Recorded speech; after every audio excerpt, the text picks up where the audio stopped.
Let's talk about how to use Ahrefs for SEO. And in this video, I'm going to kind of walk you through the high-level research that is necessary to do SEO. So, let's say theoretically we have a blog and we're going to talk about the keto diet. Rather than blogging about the keyword keto diet, we want to find keywords where we're actually going to be able to rank for the keyword that we're targeting.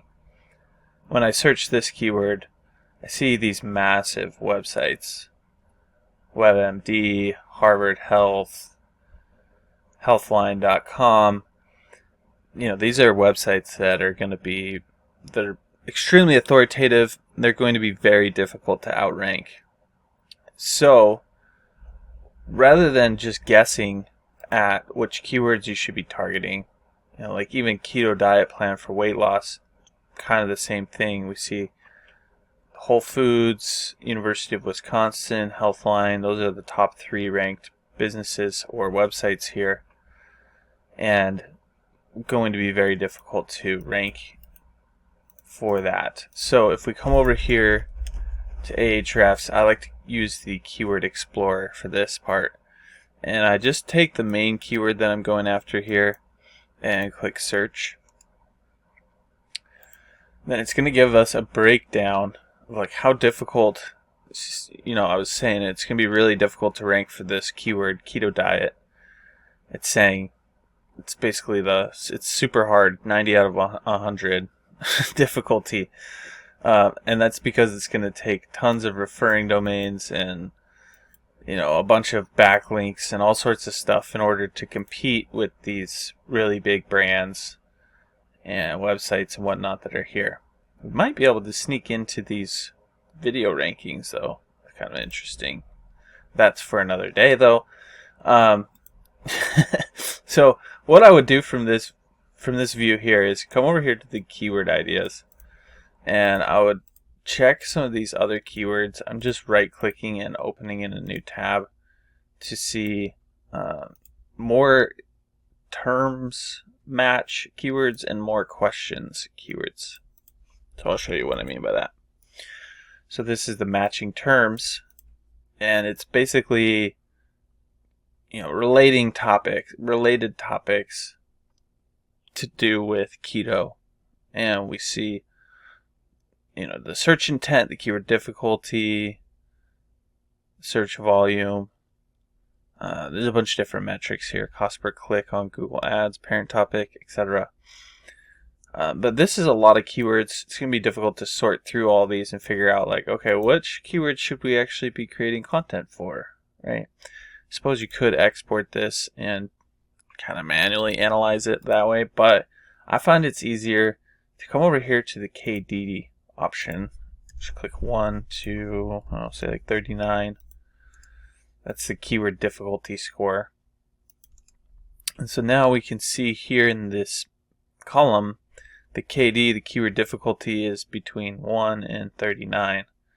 And so now we're seeing, is keto diet good for diabetics? That's kind of an interesting topic. And if we do a search for this topic, we do see some smaller sites kind of popping up in here. BuzzRx. We'd have to take a look. So now we've it's clear that these aren't all massive universities and Fortune 500 companies and whatnot. What we could do is we could take this URL of this competitor here and come over to the Site Explorer, put their website in here, click go, and it's going to give us an indication of how authoritative this website and this blog post are specifically. I can already tell that their domain rating is pretty high. It's a 62 out of 100. And then this is the URL rating, which is for this blog post specifically, which is a 5. But when I look at their AR, which is a score between 1 and however many websites there are online. So it's like ranking all the websites that are actively online right now. And of billions of different websites out there, they are ranked 238,516. So this is a pretty authoritative website. It's still probably going to be pretty difficult to rank for this keyword. Is keto diet good for diabetics? But we're getting closer, right? Like, so maybe 36 is a little bit too difficult. Maybe we need to do like Mediterranean diet versus keto diet, right?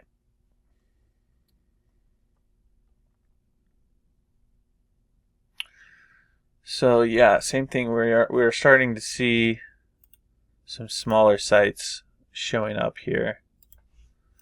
Like, what happens if we take a look at this one? So this one's a little bit less authoritative, ranking 440,000 instead of like 230,000. So it'll be a bit easier to rank for this one.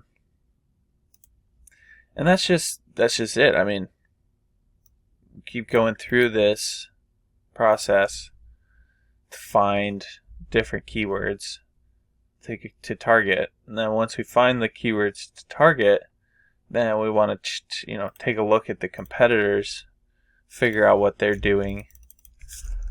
So this is actually quite authoritative. Dr. Berg seems to be doing a lot with this website. So theoretically, let's go back to this other one. Let's say we wanted to outrank this website. We can start taking a look at what this website has going on in terms of their overall authority. So if we get rid of the actual page URL and just put in their website URL, that's going to show us like their backlinks, their referring domains. We can begin to analyze. Okay, so they have 5,300 backlinks. To outrank them, we're probably going to need to have a decent amount of backlinks too. So let's figure out what they're doing with their backlinks, where they're actually getting their backlinks, and then we can go out and begin to acquire backlinks that are of this similar quality, right? Like if we can get a backlink from Harvard University and Medium.com and Yahoo.com, Substack, that's going to really help us be in a position where we can outrank these competitors. So that's kind of an overview of using Ahrefs for SEO.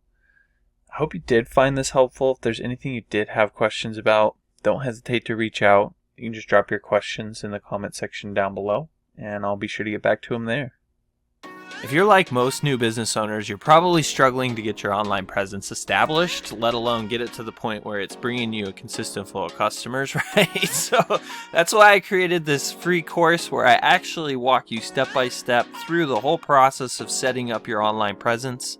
This is the same process we've been using for our clients for over a decade at one of my agencies. And essentially, I'm going to show you how to set up an SEO-friendly business name right from the get-go, how to develop your website really quickly and easily, how to set up your Google Maps listing, start getting some Google reviews, everything you need in order to have a substantial online presence where people can actually start finding you and purchasing your products or services.